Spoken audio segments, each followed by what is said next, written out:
cool.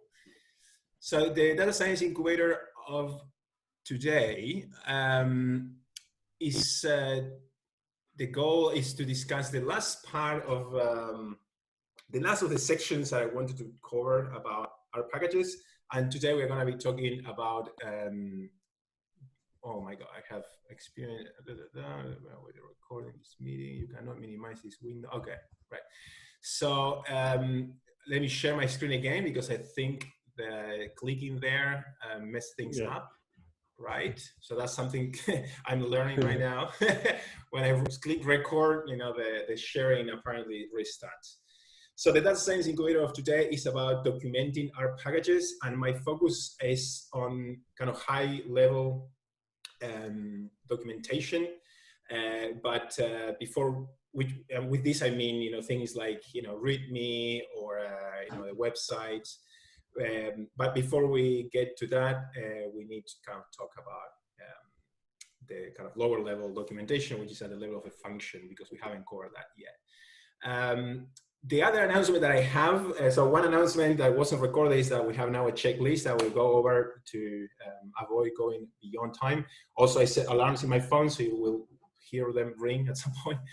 And the other announcement is that the next data science incubator could be great if we have a guest, and it would be great to cover one of those topics that are not, you know, maybe kind of essential, but something that is more fun.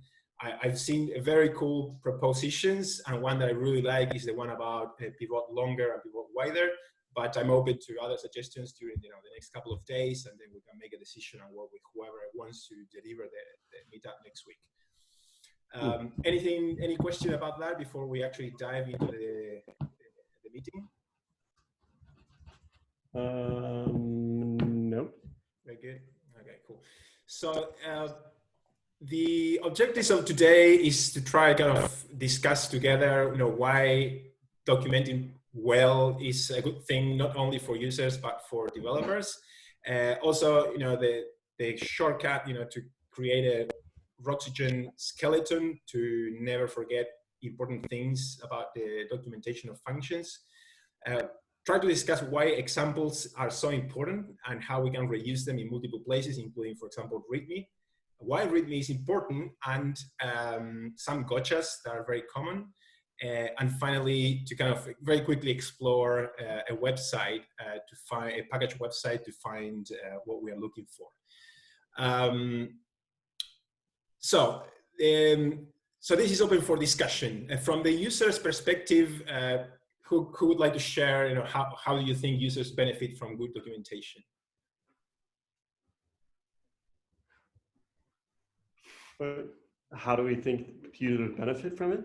Yeah, from the perspective of a user, you know, why documenting a package well is useful.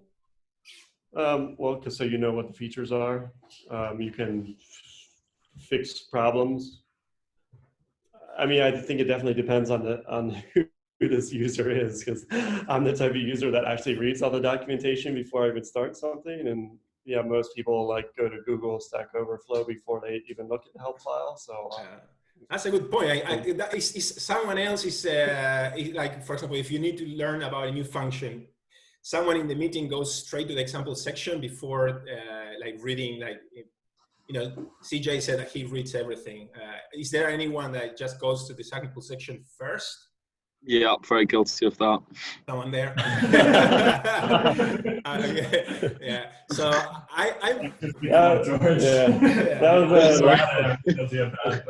So what is your reaction when you go to the example section and there is no example? Yeah, I guess then go to documentation, but yeah. Yeah, so I hate that, you know. So yeah. I'm one of those that jump first to the example section, and when I don't see an example, or when I find it like too difficult to understand, you know, like in 5 seconds, I just hate it. So it helps both also the developers, I think, because especially, you know, from my perspective as a developer, when I'm kind of building a feature with someone else that, you know, understands the problem at a conceptual level, sometimes the examples is just the means that I have to communicate with the person that is trying to kind of give me conceptual information so that I can see, well, is this the implementation that you're looking for? Are you looking for something different? So it is a vehicle for communication, I believe. So that's, you know, in my opinion, from the perspective of a developer. Has anyone kind of noticed that you know, documentation, at least in R, you know, is very consistent? You know, you find always, you know, the arguments in one section, you know, the expected results somewhere else, example. Have anyone noticed that already? Yes. Yeah. Yep. And how do you think that could be useful for like both the idea of kind of developing templates and trying to kind of repeat the structure of the documentation? How do you think it could be useful both from the perspective of the developer and from the perspective of a user? And if someone who hasn't spoken yet is brave enough to say something, that would be great. I mean, it's super helpful to know exactly where to look at. I mean, like I also jump most of the times to the examples, and if I don't find all the information, I go up to the parameters, because that's the second piece I want to understand. And then the rest, I don't really look at too often. But I mean, having a standard template, it's making it much easier for everyone to know where to look at. Yeah, I agree. You know, it saves you time, I think, because you know where to go. And if you already expect a specific structure, at least even if the section that if you're looking for is not there, at least you know that you're not missing anything. You know, it just doesn't exist. So I think there is a lot of value in trying to develop templates and to write documentation in a structured way, which is a little painful sometimes, because I know I acknowledge that sometimes, you know, this particular feature, you know, it would be great if we change this, you know, the heading of this section, if we called it this other thing, because it just looks better, or because I want to try something different.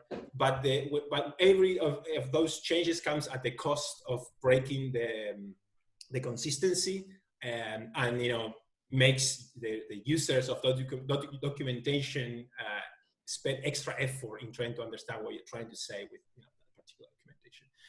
So I think we covered this in very good detail. The one trick I would like to kind of show is, okay, in building those templates, there are some shortcuts that we can use. So basically, for example, to remember or to not forget any important section in a health file, it is great to use what's called the insert oxygen skeleton, I don't know, add-in or action or whatever it is. So let me demonstrate what that looks like in case you haven't used it before. So I'm still working with a demo package that we started some time ago. We built last time this function and we tested it, but we haven't yet documented it. So if I go to code and insert oxygen skeleton, what I get is this thing that, you know, basically prompts me to type a title, explain what X is, explain what the return value is, something like, you know, is this a vector, is it a data frame? And it has the very useful example section. So examples are super important, I believe. I use them a lot, and I very strongly advocate for making effort in making a very good example. It's painful to write a very good example because it hurts your brain, but the good news is that you can reuse it in many places. For example, if you wrote a test, you can just, you know, copy paste the test itself, and you know, you could reuse it as an example. So this could be the example here, but it also could be the example in higher level documentation, for example, README. So any comments there on the importance of README? Those who know what that is, why, you know, the README file is useful.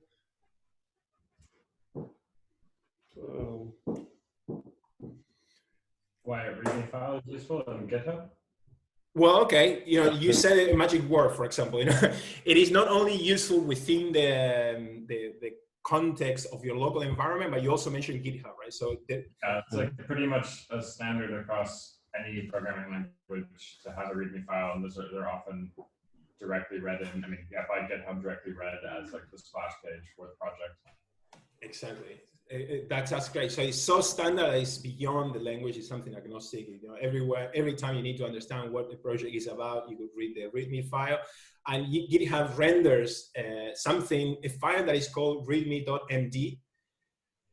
GitHub renders it in a beautiful way. It shows it as if it was like a website kind of, and the use this package has this function use readme, and it has two flavors. So I recommend the use readme RMD to add in your package, because that creates a readme.rmd file, which allows you to run not only to type text but also to run code. It's executable, and it already comes with like a template of what you should write there.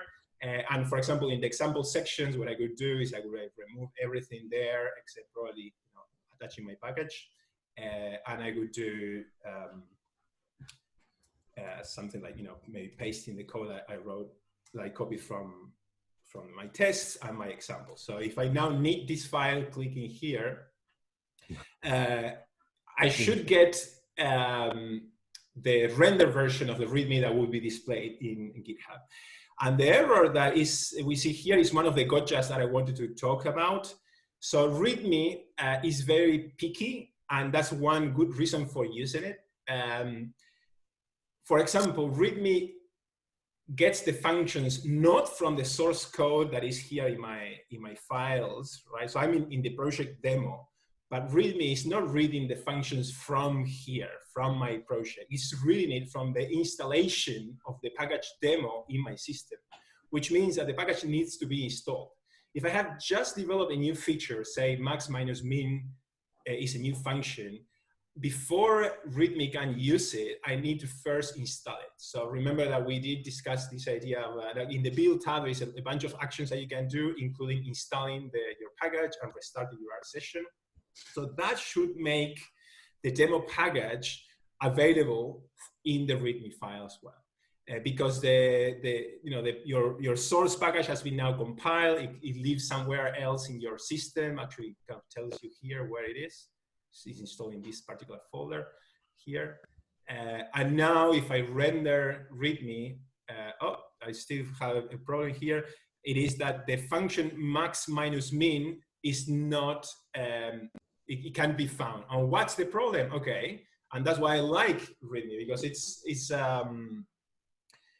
very picky. So it looks like, I did add this tag, it's called export. Export tag, what does is makes all functions available to your users. And I think I might have forgotten to document my package. So the documentation creates, a bunch of, actually my first alarm saying that I should shut up soon. Great, this is working. So I documented the package. I created the namespace through this kind of workflow process. Namespace should have now the function here. That's good. And now I hit install and restart. I'm reinstalling the package because the previous version that I installed like a minute ago did not apparently have that feature that I was looking for. Just in case, I'm going to restart my session and I'm going to click Meet again. Let's see what's happening. Okay, now it did render. Oof, great. So now you can see that that the render version of README is something like what you would see in GitHub, on GitHub. And this is coming from the readme.md file.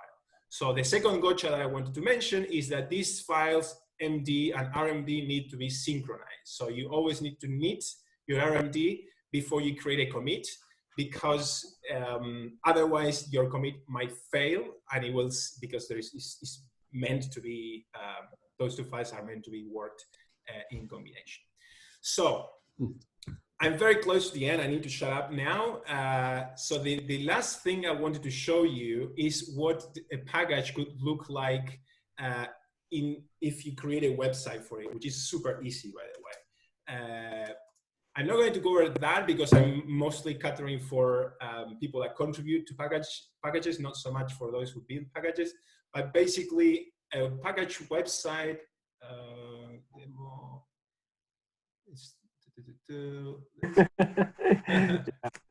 everything that could phase is investing. I think I might have changed something here.